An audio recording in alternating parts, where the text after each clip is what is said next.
Good afternoon. Thank you so much for joining me today.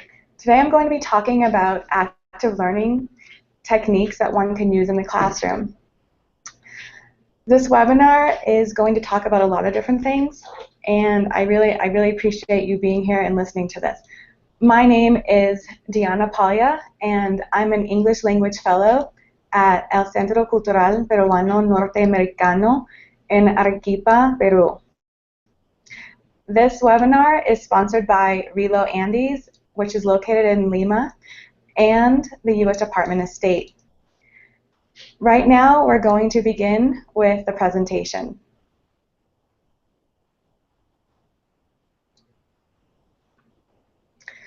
I want to just point out to you guys that on the right side, or you have a spot on your screen that says group chat. Please feel free to ask me any questions, and I will definitely address them as they come in, or I will address them at the end. Also, if you want to make the screen a little bit bigger, you can do so at the bottom. I know it's a little bit small. So to begin, this webinar will discuss what teachers can do to foster classroom environments that encourage active learning. I'm going to give you guys some explanations of what constitutes active learning. And I will introduce a variety of active learning strategies that you can utilize in your classroom. Next. So this is really important, and I'm not going to spend a lot of time talking about classroom management, but there are some things that we really need to take into consideration when we want to build and foster classrooms that our students feel very comfortable in, okay? So first of all, the teacher needs to be seen as a mentor and not a judge, okay? You don't want to be criticizing your students because they won't feel comfortable. You have to show your students that you care about them and their success and successes, and also remind them that we learn from them as well, okay? So having said that, now the classroom environment is established by the teacher, okay? And you need to ask yourself, is this environment working for my students? Are they engaging? Are they enjoying themselves? Do I see that they're learning? Also, it's really important that you have rules that the students believe are fair. And I can't emphasize that enough. They have to be fair, and they have to believe in them. And you also have to have classroom procedures that they understand and that they also feel comfortable with. Again, the more comfortable that they feel, the more likely they are going to be they will participate in your classroom. And also, I think a lot of us find comfort in daily procedures and routines. When we know or expect what's going to happen, we feel better about it. And I'm going to go back to that point throughout the webinar. So another point that's really important that ties into this is, I'm sure most of you have heard of having a low effective filter, which was, the term was coined by Krashen in 1985.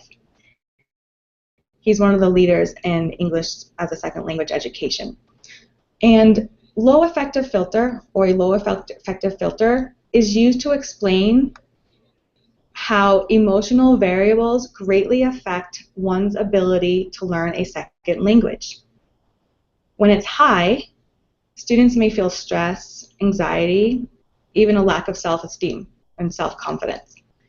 But when it's low, students are more open to taking risks in their learning of a second language. So our goal as teachers of students who are learning a second language is to have a very low effective filter in our classrooms. We want them to feel comfortable. We all have, at some point in our lives, experienced having a high effective filter, which greatly impedes our ability to learn and understand new concepts. I'm going to give you guys an example. I had two very different, I'm a second language learner as well. My second language is Spanish. And when I was in high school, I had two very different teachers. In the first classroom, I felt very uncomfortable all the time. She criticized us a lot. No one wanted to speak, but we were forced to speak. And I didn't really feel like I got much out of the classroom, and I honestly dreaded going to that classroom. So that's exactly what we don't want. My other experience was completely different, and I will always remember this teacher very favorably. In his class, he was warm, he was welcoming. I trusted him. I knew that he trusted us. He believed in us. He created challenging lessons.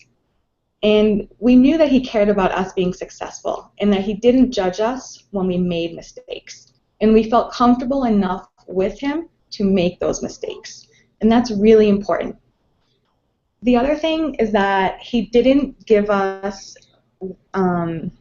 meaningless work just to have us be busy doing something. He created lessons that we knew showed that he cared about us and our learning. He also related what he was teaching us to real-life experiences so that we even enjoy the experience even more, and we put more, we were just, you know, when you can relate it to real-life experiences, you feel that it's worth learning. So on the slide here, I've talked about, I have some just like highlighted some of those points I just talked about. It's really important at the beginning to build relationships with your students. You need your students to feel comfortable with you and to trust you. Okay? You need to be approachable. They need to feel that they can come up to you and ask you questions. And you also, this also leads to getting buy-in from the students, because you want them to believe that they are actually working to achieve goals that are meaningful to them in their lives. And again, we want our students to believe that they can learn from both their successes and their failures. We don't want them to feel that they can't make mistakes and that they're going to get yelled at for it. And again, I'm going to go back on how important it is to offer our students rich educational experiences. You want to prepare challenging lessons that make your students reflect, question, and think critically. And I'm going to talk a lot about critical thinking in this webinar as well. Next. This is one of my favorite quotes. It says, "Tell me and I'll forget. Show me and I may remember. Involve me and I'll understand." It's an excellent quote, and it's perfect for what I'm talking about today, because a lot of us know that in order to really learn something, we have to be doing it. We have to be engaged. We have to be thinking about it and processing the information. We always want our students to be asking questions. Along those lines, this is something that's really important too. A lot of teachers will say, do you have any questions? And no one, most of the time, no one will raise their hand if they don't want to admit it, or perhaps they don't have questions, but sometimes I think a lot of times that they do. So instead of asking your students, do you have any questions, and then kind of just skipping over that and ignoring their real needs, say to them, what are your questions? Okay? You want them to be thinking. You want them to be processing, and again, this ties into their critical thinking skills too. I just want to remind you guys, please feel free, as I'm talking about questions, please feel free to write in any questions that you have about this presentation. Really quickly, I just happened to see an ad here in Peru on TV for a university, and the slogan was, "Learn by doing." It wasn't learn by just listening. So I just want us to really remember that, how important that is, that we learn the most when we're actually doing something. And active learning is about students being active participants in their learning, which boosts their retention, and it really helps our students be more academically successful. Next. Okay, so I have a bunch of quotes. They're rather short from some of the top researchers in the field about active learning and engagement. So we're going to talk a little bit about this next. So for this quote, active learning means that the mind is actively engaged. Its defining characteristics are that students are dynamic participants in their learning and that they are reflecting on and monitoring both the processes and the results of their learning. So in this quote, for me, the key words are reflecting on and monitoring their results. Why? Because our students need to process information, and that occurs when they reflect on what they're learning. If they are monitoring their results, they are showing that they're invested in their learning. Next. This one says, active learning activities are instructional activities involving students in doing things and thinking about what they're doing. Again, they're not just listening. And as we all know, after a couple of minutes of listening to a lecture, some people start to fade out and they're not getting all the information. So it's really important that our students are involved in the learning. Next. The core elements of active learning are student activity and engagement in the learning process. So we need our students to be engaged. That's key. And that's what we're going to be talking about today. How do we get our students to be engaged? And I'm going to be showing you guys a few activities that I use in my classroom that really helps keep my students engaged and enjoying the process. Next. And as you guys can see, a lot of these have basically the same theme, but as I said, they're all from the top researchers. Anything that students do in the classroom other than merely passively listening to an instructor's lecture. It's very simply said and it's very straightforward. And like I said, we know that lecturing is not the only way to teach our students. Our students need to take ownership of what they're learning. They have to think about it and then they have to implement it. Next. It's really important also that you guys understand that active learning is an approach. It's not a specific method, and it's something that I highly suggest you play around with in your classrooms to see what works best for you and for your students. Next. Okay, so the role of the teacher in active learning. We know that our classrooms should not be teacher-focused. Okay, we want it to be student-focused. Regardless of that, you still have a very important role, okay? You are directing your students to be engaged and to participate in the academic learning by making engagement mandatory. Now, when I say mandatory, I mean that you are implementing various strategies that different types of students and learners will feel not only comfortable doing, but enjoy it as well. Remember, we want to have a low effective filter, and we also have students who learn differently. Everyone has a different learning strategy or different learning styles, right? So the more that you can, the more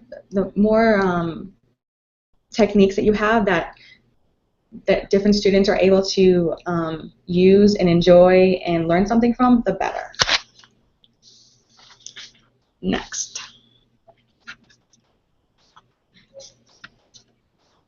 Okay, this is one of my favorite activities. Well, it's one of my favorite strategies. So you guys see here, we have a regular plastic cup, and you see popsicle sticks, okay? So we all have taught classes where we have a student, or maybe there's a few, who always raise their hand and they're always like, pick me, pick me, pick me, right? And then you always have those students who don't want to be called upon. But we need our students to be engaged in the learning. This is a really great way to do this, to ensure that everyone is paying attention. So what do I do? At the beginning of the school year, I write all my kids' names on the popsicle sticks, okay? And they know that when I take out that cup, and if I'm just asking a question, okay, I will, if I take out the cup and I call out one of their names. Now, if, let's say, I pull out Johnny's name, okay, and I call in Johnny, and he answers a question. Now, I put the stick back into the cup because I want everyone always to be paying attention. I don't want the person that I call to just now sit back and relax and think that his time or his learning for the day is over, because that is not the case. So keep that in mind. And then another thing you can do, if you don't want to have, like, I keep all the sticks in plastic bags. If you don't want to have them write their names down as long as they're legible, or I have colleagues back in the United States who number their desks, and you have a seating chart where you assign each student to that desk and a number. So you pull out number 6, and whoever is sitting at number 6 has to respond to the question. And again, put the stick back in the cup because we want them always to be engaged. Something else that I do at home, and I've seen here a lot in Peru, which is really cool, is I have a little ball and I play music. And so whomever is sitting closest to me, I will pass the ball to them and I will start playing music. And when I stop the music, whoever has the ball has to answer the question. And they like it because they like listening to the music, and trust me, no one ever wants to be holding that ball, but it works. It's a very good engagement strategy. Another thing you can do, and something else that I've seen here as well, is you just have students pass the ball and they decide who's going to speak. So those are some things you guys should really consider to make sure that everyone is always, I like to call it being on call. So my students are on call and they know. They can be called upon at any time, and I expect them to be paying attention. And if they're paying attention, then they're learning. Next. Okay, I'm going to talk about signaling. And this is great for various reasons. First of all, for the teacher, you're getting immediate feedback. And so that tells you right away how well you, the teacher, are doing. Are you doing your job? Are they learning? Do they understand? And if they don't, then you know you have to go back and either figure out a way on the spot, usually, how to present the material in a different manner, or you can, come up with a different lesson for the next day. First of all, I'm going to talk about whiteboards. Next. Okay, so I love using my mini whiteboards. I can't even tell you how much I love them. I mentioned to you guys before how important classroom procedures are. You need to have really, really great classroom procedures in place for these kind of activities to work. And this is not difficult, okay? My kids at home know that when we use our whiteboards, I usually ask for 3 volunteers. I ask for someone to pass out the whiteboards, I ask for someone to pass out the markers, and I also ask for someone to pass out rags. Why rags? Because I take cleaning rags from home and I cut them up, and we use those as our erasers, and it works really well. I'm going to walk you through how I use the whiteboards in a lesson, okay? And just so you guys know, for this lesson, I'm going to we're just going to pretend that we're studying irregular verbs in the past tense. So let's see here. First of all, I always do, in my lessons, I always do an I do, a we do, and then I do a you do. And I model first. I model first because I want them to know exactly what's expected of them. So step 1, I tell my students, and I have a whiteboard that I'm holding up.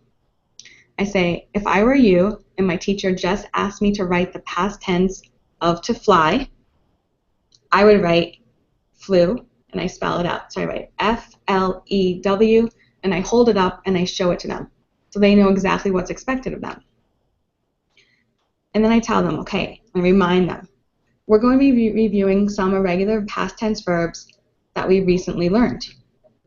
When I say the verb in the infinitive tense, I want you to write the past tense, just like you saw me do it.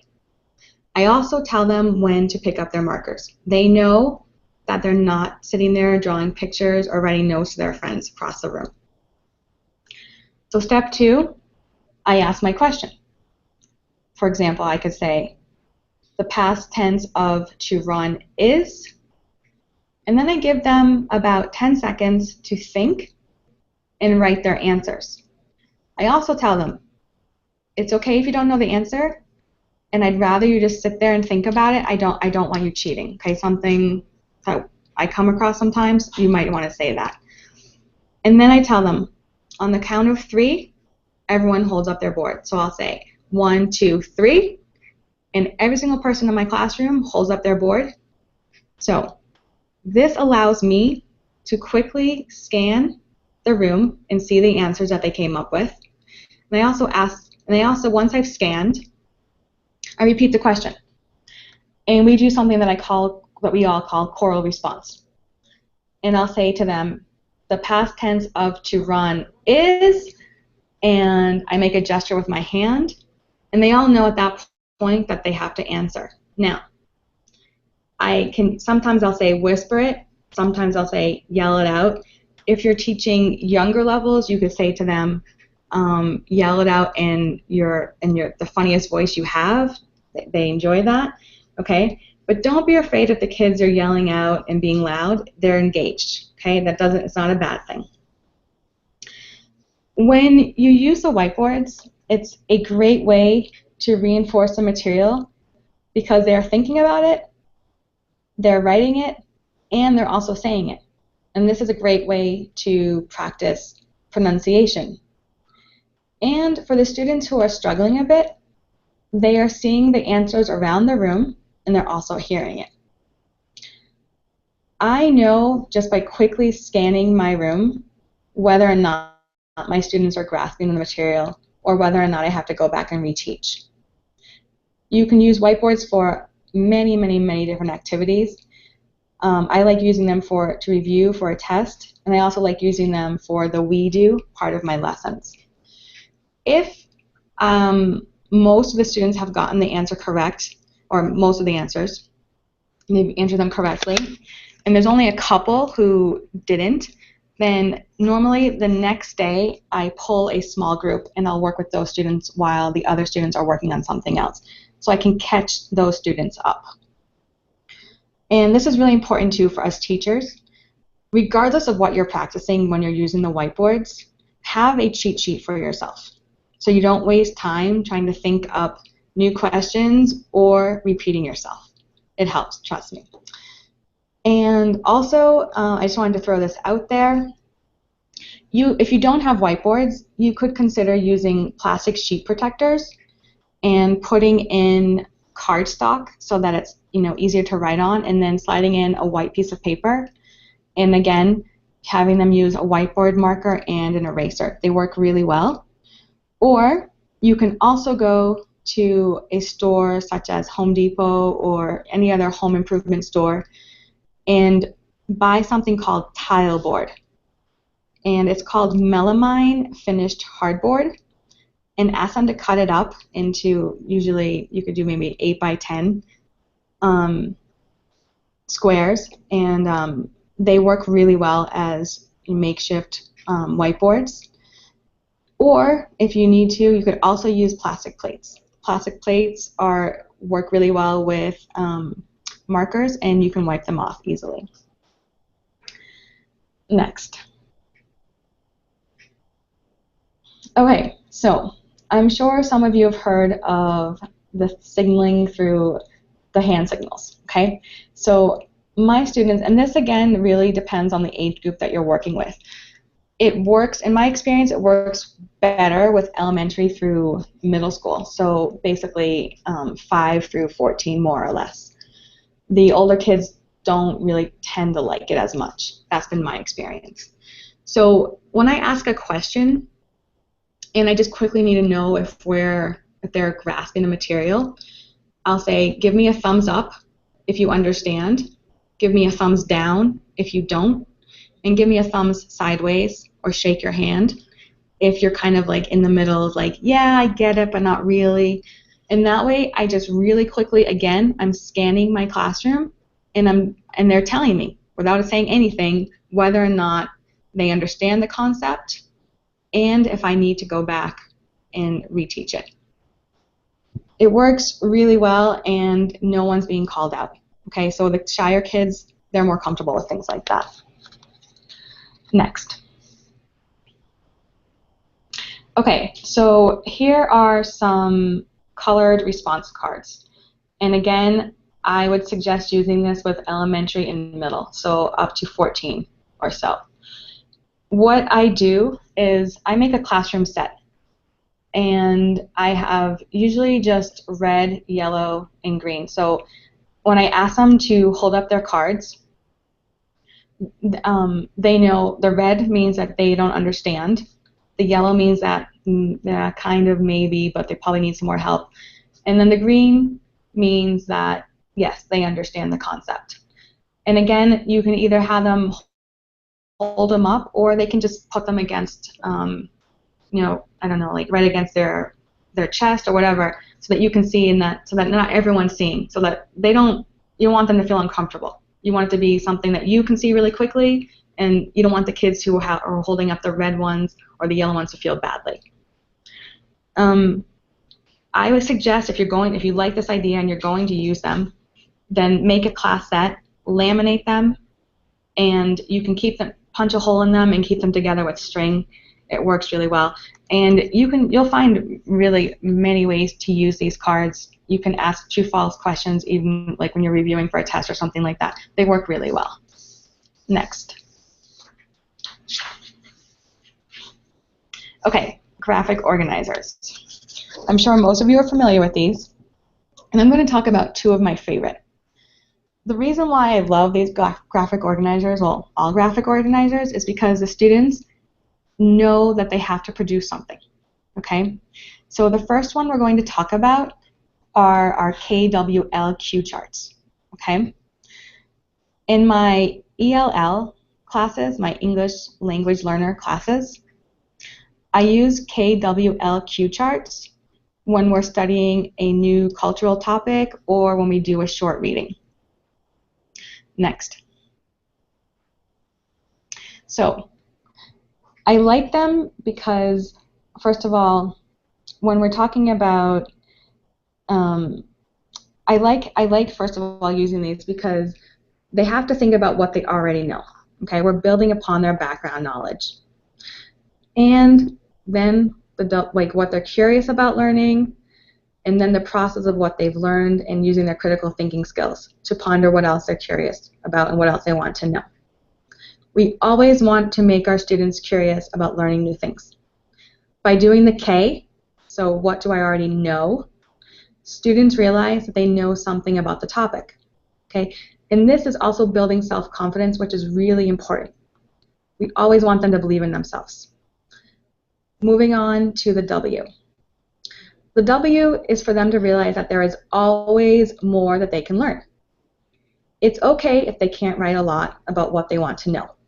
Sometimes they simply don't know what else they want to know, or they don't have the vocabulary to express what they want to know.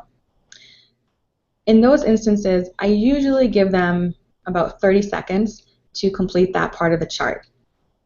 And I ask them to just raise their hands if they need more time.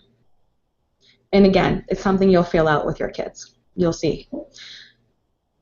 So once they've read the text, I'm just going to refer to a text here, you revisit the chart and you ask the students what they have learned from the reading.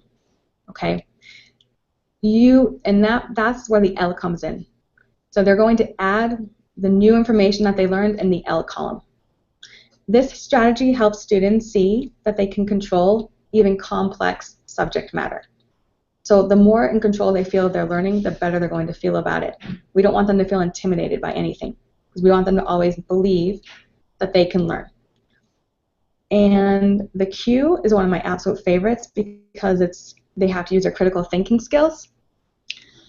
I love this because they have to sit there and ask themselves, well, what else do I want to know about this? And you can have them work in pairs or even in a group and share. Have them write down 3 other questions you have about this topic and share it with your friends. And then when they talk to their friends or their peers, they're going to learn more about what other people want to know about this. And you can even have a class discussion about that.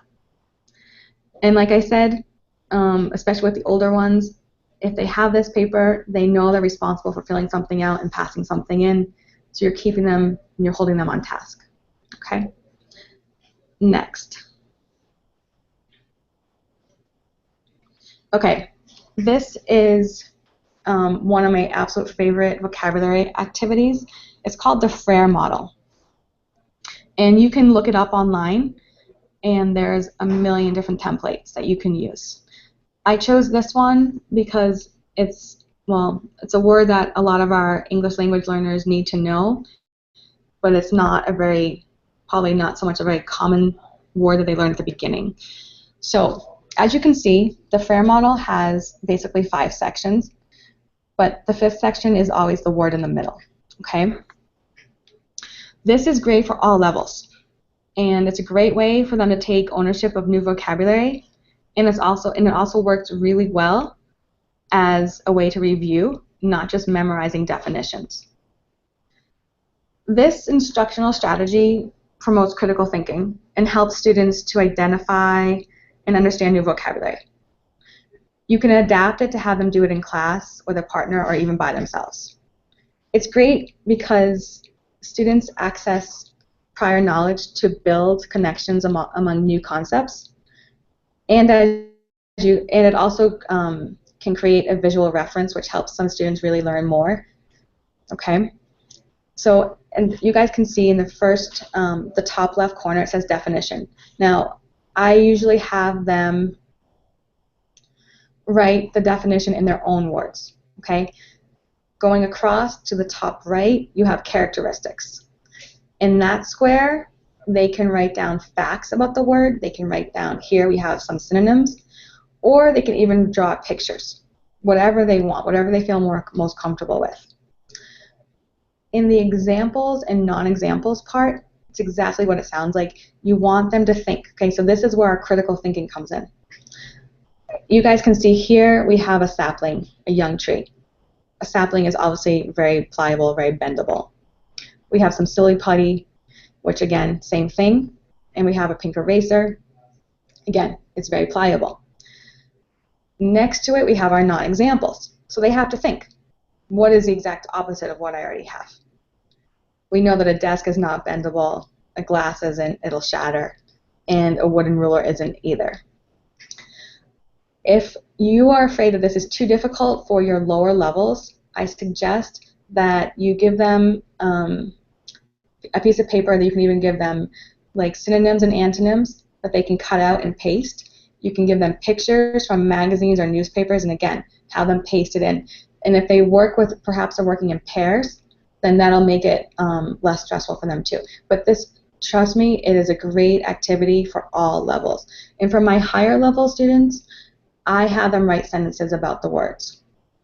And it has to be a sentence. It can't just be, for example, the desk is pliable. I'm sorry, the desk isn't pliable. I want it to be something that explains the meaning of the word. So you could say, the sapling is pliable because when there's a storm, it doesn't break.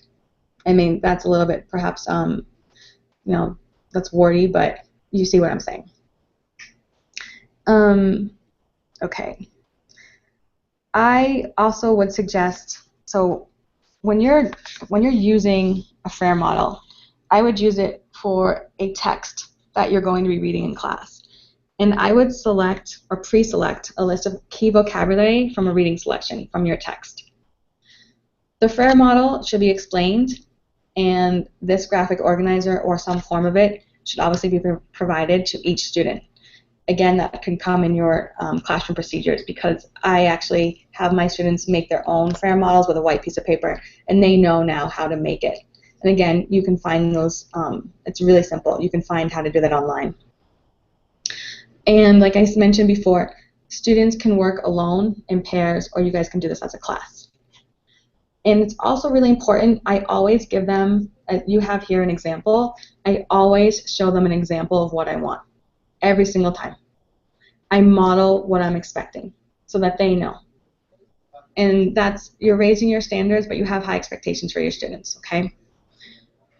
So when you're doing this, I would review new vocabulary words with the class before students read the text.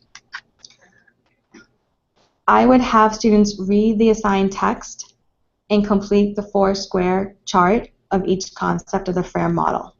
The 4 squares, a definition, characteristics or facts, or even a picture, examples, and non-examples. Okay? So I'm going to quickly answer some of the questions here. Question 3. His name, it says Josh. He says, my students are all the time talking and they don't pay me attention to the class explanations. How can I get them to engage? Okay, so luckily for you, Josh, one of my colleagues is going to be presenting a webinar in classroom management, but if they're not paying attention, it's because I have to say I've been teaching for 16 years that you need to improve your classroom management skills, and it's not easy. It takes years to really get this down. But the good thing is you can always start over. So you can always go in on a new day and start afresh with your class. Now, I would suggest, this is something I do at the beginning of the school year, I would suggest that you have the class come up with class rules. They can't be your rules that you're imposing on them. They have to agree to these rules. They have to like these rules and understand why these rules exist. For example, one of my favorite rules, and they come up with these, we don't talk when someone else is talking. And I'm just going to give you a quick example. If that happens, once I have, and don't have a lot, I have 4 rules. We have 4 main rules per class. And when I say per class, it's because back in the States, I usually have 6 groups that I see every single day. So I hang up each class's rules, and I will just walk up to it, and I'll say, are we doing this right now? And they're very honest, and they'll say, no, we're not. Sorry, miss. And they remember, okay, we need to be respectful. If other people are talking, we need to listen. Unfortunately, I can't get much more into that right now, but I suggest that you watch Pamela's webinar, and that you also try and do some research on classroom management skills and see what works for you. And also feel free, at the end of this webinar, I will put up my Gmail address. Absolutely feel free to email me, and I can send you other things that I do with my classes. Okay? Pamela asked, how can graphic organizers be adapted if I can't Xerox worksheets? I mentioned to you guys that there's a really simple way to make your own sheets, or have your kids make your own sheets, especially for the KWLQ. I would just make one and put it up on the board, or draw it on the board if you have a board, and show them, take out a piece of paper, copy this, do it right now. And for the Frere model, like I said, there's a really easy tutorial online. It shows you the pictures, it's step by step. If you type in how to make a Frere model, it should come up. And you just fold the paper into 4 sections. You bend the top corner, which gives you a triangle or something like that in the middle of the paper where you put your word, and you have your 4 sections. Okay, so that's really an easy way to do something like that. And then someone else asked, how could a teacher motivate a class? Well, again, this goes back to our buy-in and having respect. So if the students know that you care about them, then they're going to be more likely to want to work and learn with you. It's not an easy thing. This is not something that happens overnight, and it's something that it takes many teachers years to figure out. But you can always ask the students, well, did you enjoy that, or what would you like to do? Okay, this is not a webinar on classroom management, so I can't get too much into that. But again, like I told Josh, feel free to email me, and we can discuss this further. Next. Okay, two of my favorite activities, oral responses. So this gets our students conversing, summarizing, comparing, and contrasting. I'm sure most of you have heard of Think, Pair, Share, TPS. I'm going to briefly explain it. When I pose a question to the class, I tell them, okay, I want you to quickly take maybe 10 seconds, think about the answer, turn to your partner, and share. And that way you have them engaging with someone else and sharing their ideas. It's great. It works really, really well, and you can use it multiple times in a class. And then the second one, I call it explain to your partner, and it really helps them with mentally processing information and verbalizing it. What I do is after about 3 minutes of introducing a new topic, I tell them, okay, I want you to turn to your partner and explain to them exactly what you just learned. And this way, they actually have to process. They have to think about it. Okay, she was talking to me about this. This is what I understood. This is what I didn't understand. And they're having a conversation about it. And then what I do is I call on pairs. And I ask them, okay, what did your pair tell you? What did the other person tell you? What did they learn? And then the other great thing about this is that I immediately know, after hearing a couple of them, if they understood what I was teaching or not. So I know, yes, I can move forward, or no, I have to go back and do that again.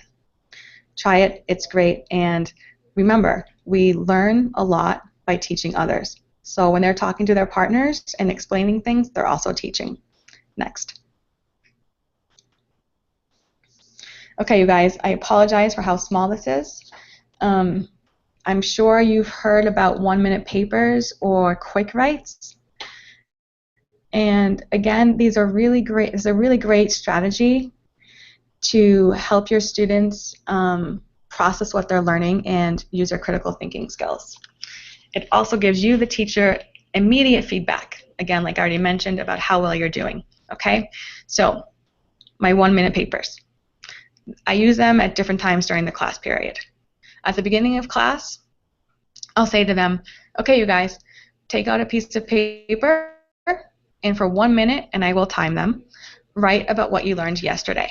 Now, you can have them share out with the class, or you can collect them and review them yourself.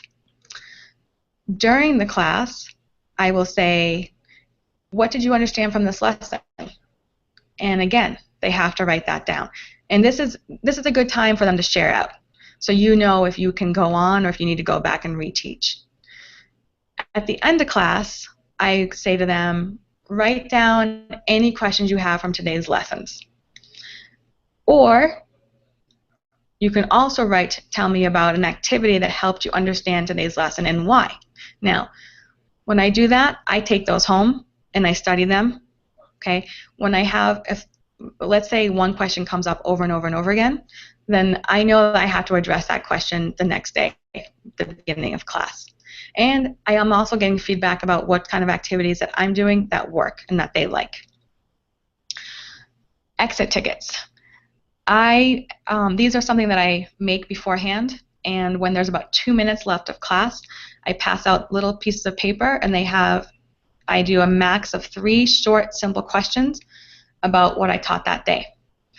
I collect them as they exit the classroom, hence the name. That night, I go home, and I read over all my exit tickets, and again, I immediately know if they understood the material that was presented that day, if I can go on, or if I have to go back and reteach. Another really great activity is the 3-2-1. You can ask them, and again, you can do this at various times during the class period. You can ask them, tell them, write 3 things that you learned, 2 things that were interesting to you, and 1 question or doubt you have. Okay? Share with a partner, and then share it with the class. Again, same thing. They have to think, they have to process, they have to speak to someone about it, and you're also getting immediate feedback. Next. Okay, I already mentioned this awesome colleague of mine, Pamela. She actually showed me this that she uses in her class. It's another example of a 3-2-1. She uses this after doing a nonfiction reading with her English language learners, and she has them has them write about 3 important events in this person's life. 2 questions I would ask him or her if we met, and 1 way that I'm like this person. Again, the text has to be applicable to be able to use those questions, but you can manipulate those questions. You can change them so that they work for whatever text you're reading. And this is a great way for them to be engaged in what they're reading, and they also have to be thinking about it, and again, using their critical thinking skills. Next. Okay, inside-outside circles. These have so many different things. There's so many different things you can do with inside-outside circles. You can review questions, you can practice speaking, you can have students share their opinions. Next. Okay, I wanted you to see this diagram so that you understood a little bit better. Now, in the ideal world, you would have a small class, okay? It's really important, like I mentioned before, that you have your classroom procedures in place. And this goes also back to our classroom management, because if the students don't understand what's expected of them and how they're expected to act doing these activities, then it is going to be chaotic and you probably won't want to do it again, which is a shame because they're great activities. So we can see here. Let's pretend, let's say we've got 20 kids in your class, okay? And that would be awesome. I would do 2 small groups of 10. You have, and I would tell you the A's, I would give, go around the classroom, say, okay, you're A, you're B, you're A, you're B. Okay, call up your A's. First 5 A's, stand up, come, and hopefully you have enough room to do this, and have them get in a small circle. You can see it. It goes 1 through 5. And then I would say, okay, my second set of B's, my first set of B's, stand up, and then they make a bigger circle around the ones that are already in the middle. You want them standing, the B's standing, you want the 1 through 5 standing close together, and you want the ones on the outside, you want it to be a bigger circle. Ideally, you would have 2 of these circles, okay? And I'm hoping that this makes sense. You can see how here, every single student is lined up with a partner. So the 2 goes with the 6, 3 with the 7, the 5 with the 8, etc. I would write, this is what I do. I write questions on the board, and they can choose the questions. So the outer circle asks the inner circle. So 10 will ask 1 a question and 1 response. And then I have them move clockwise. If you want, you can also say, like after a minute, say switch, and 1 asks 10 a question. It's up to you. You can manipulate it however you want. Just keep in mind, this is a great way to get them. It's an easy formative assessment, okay? They're all engaged. They're talking to different people, and you can obviously hear what they're saying. Again, so you're getting your immediate feedback. One more thing, I usually have them move clockwise, but again, this will be all part of your procedures, and at the beginning of the school year, these are the types of things that you practice more than once and on multiple days. This is how I usually spend my first week of school. We practice our procedures so that they know exactly what's expected of them, so that when we do these activities, I'm not wasting time with them. Okay. Also, another thing that you can do with the inside-outside circles, you can have them summarize a reading or key points about something they just learned, and they have to take turns by adding to what the person said. Okay. This is engaging their critical thinking skills, which is really important. Next. Okay, running dictation. This is really spelled out here on the slide. It's a really fun activity, and again, you have to have this procedure in place. If you do not, it won't work, and it'll be mayhem. I don't want. Ideally, you would have access to a hallway, but if not, I'm going to suggest a couple of different scenarios. If you are lucky and have a small class, then you would only have to prepare 2 short, and you can see this where it says teacher should, prepare 2 different short paragraphs based on students' proficiency levels. 4 to 7 sentences max, no new vocabulary. You post one up on the board. Now, if you have a large class, I would, let's say, divide it into 4 sections, okay? And each section is going to have, like on that section's wall, they're going to have one of the paragraphs. You don't want it to be so big that they can read it from their seats. You want them getting up and out of their seats, okay? They're engaged, they're out of their seats, they're being active, they enjoy it. What you do is you're going to have them working in pairs. And you're going to have student A, who's going to be the writer, who stays in their seat, and you're going to have student B, the runner, who's going to be running up to the board or running into the hallway, and they're going to be reading the paragraph that you wrote. The runner's job is to read and come back and dictate to his or her partner what they read. This is going to take a few times because they're not going to remember it all. Once student A, the writer, and student B agree that they think they have everything, then I would post, like, you just go around and check, ask them how they're doing, how much more time they need, and have them go up and consult the correct version that's already hanging up, and correct their errors. Now, error correction is a whole different topic. I don't like having them cross it out and writing the right answers. I like them to take note of what they need to improve upon. Okay, this is not basic. I want them to remember. Like, just having them copy my answer does not help them. They need to learn the reason why. Just something to think about. Okay, let's see. It's a really fun pair activity that practices a lot of skills. You guys can see the objective. It says practice spelling, punctuation, reading, writing, and speaking skills. I mean, excellent things to practice in your language classroom. Okay, next. Okay, pair activities. This is a recap of some of the things that we've been talking about today. These are really important, pair activities, and this will also help you with your classroom management. Some kids like to work as coaches, okay, and you can pair them with, it's up to you if you want to pair a weaker student with a stronger student. Again, it's your decision, but like I mentioned before, we learn even more by teaching others. And you can have them switch. So if you do pair the weaker student with the stronger student, you can even have the weaker student go first and explain as much as they know to the stronger student. And then the stronger student can fill in some of the blanks, and they can work together to come up with their answers. We always want our students to feel in control of what they're learning, and we always want them to believe that they can, and really believe it, really own that they are capable of anything.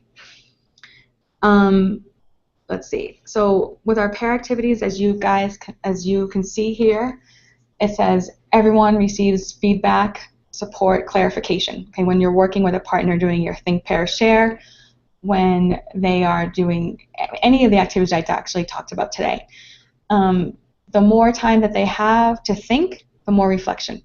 The more reflection, the more critical thinking that they'll be doing, and the more they'll be learning. And students tend to feel more confident about what they're doing when they're working with someone else and getting that immediate feedback from their peers. This also makes engagement mandatory because you're working with someone else.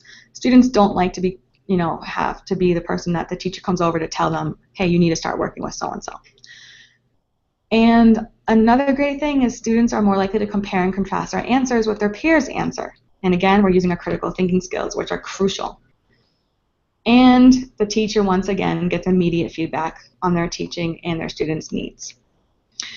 A really great activity that you can do is if you have them, let's say you have a worksheet, and you can divide them into groups of 5. And let's say there's 10, 15 questions on the paper. I would go around to each, or assign a number to each student. So Johnny does number 1, Sarah does number 2, Jose does number 3, etc. Tell them that they're going to answer the question, and then they're going to share out with their group. Okay? So they're much more likely to do this, and the ones who are struggling can be helped by their peers. And it's a really great way. So you have them each do, like, let's say they do the first 5, and then as a group they do the remaining questions, and they're all working together. Okay?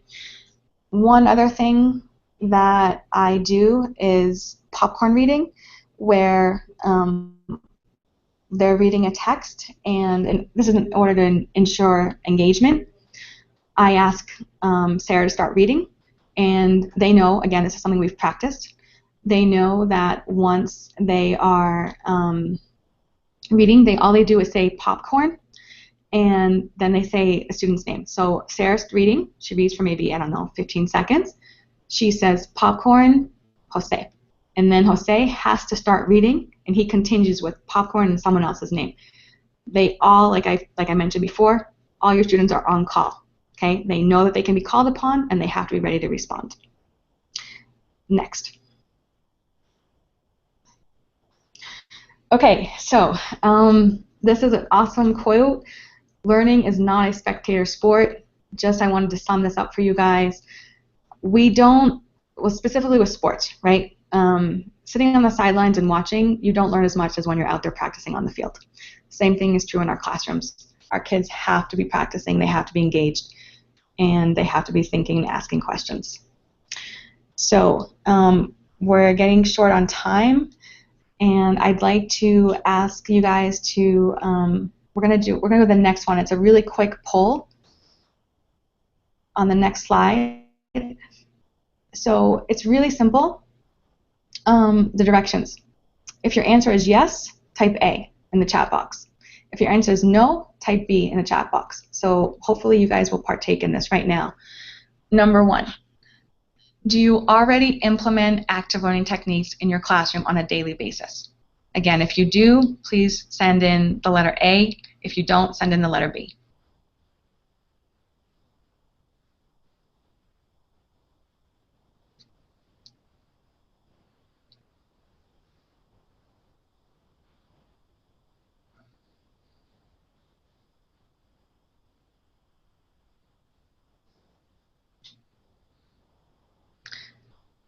Okay, so actually, you know what? Question number 2. After having watched this webinar, do you believe that implementing active learning techniques will help your students learn and retain more information? Again, if you agree, type A. If you don't, type B. And for the last question, if you guys are doing this, I'm just gonna wait for the responses. Question number 3. Do you think that it'll be relatively easy to implement some or all of the techniques presented today? Again, if you do, if you agree with that, send in A, and if you don't, send in B. I'm going to address one other question that we had about digital natives, how to engage them when they're using tablets, iPhones, iPads, which are a distraction. There are actually a bunch of, it's equipment really, that you can use to have your students answer questions using their iPads. And at the top of my head, I can't remember it right now, but if you allow them to use those in your classroom, which I usually don't because it is such a huge distraction, but there are programs that allow you to have them send you, using a smartboard, I believe, they can use their tablet to send you in their answers. Kind of like these types of answers that we have up here right now, if you're asking questions, and they can do something like that. But again, if they have them and it is a distraction and you don't want them to have them, then that's going back to your classroom management techniques and your rules. So again, that's something that you have to decide upon. Each teacher is different and each school is different with their rules. But like I said, if you want to use them in your classroom, then definitely research ways in which you can have them use them to give you answers. Okay? And I'm sure there are other things you can do as well. And if it's something that you don't want them to be using, then I suggest that you establish classroom rules. For example, here at the Cultural, where I am in Peru right now, I believe I saw this here. Teachers have students put their iPhones or cell phone in a box before class, and they can pick it up at the end of class. Okay.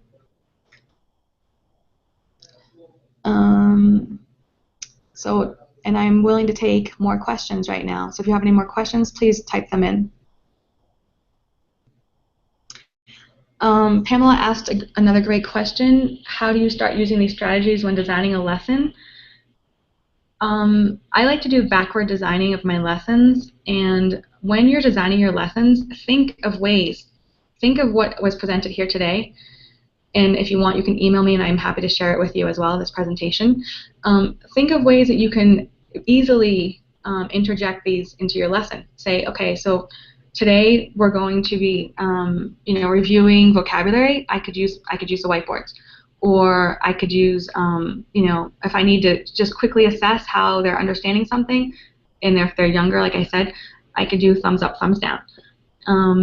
Or design a lesson, say, oh, I want to try out the running dictation, or I'm going to try out the inside-outside circle. What can I do to do that? When you're planning your lessons, look at it that way, and I think it'll help. And it's really, you'll see, it's really not time-consuming, but again, the most important thing is that you have these procedures in place that your students understand exactly what's expected of them and how they're expected to behave, and it should go smoothly. Well, the good thing is that I'm happy to see most of you have sent in A's for the answers, and I really appreciate that. That's awesome. So we're going to go to the next slide, and okay, so we're not going to. This was basically asking for more questions. The next slide, please, and the next slide. Okay, so thank you so much for listening to my webinar. I really hope it was helpful and useful, that you learned something new and valuable. And again, here's my email address. My name is Deanna. Absolutely feel free to email me any questions you have, and I'm happy to share any of my materials with you. Okay, and have a great afternoon. Thank you.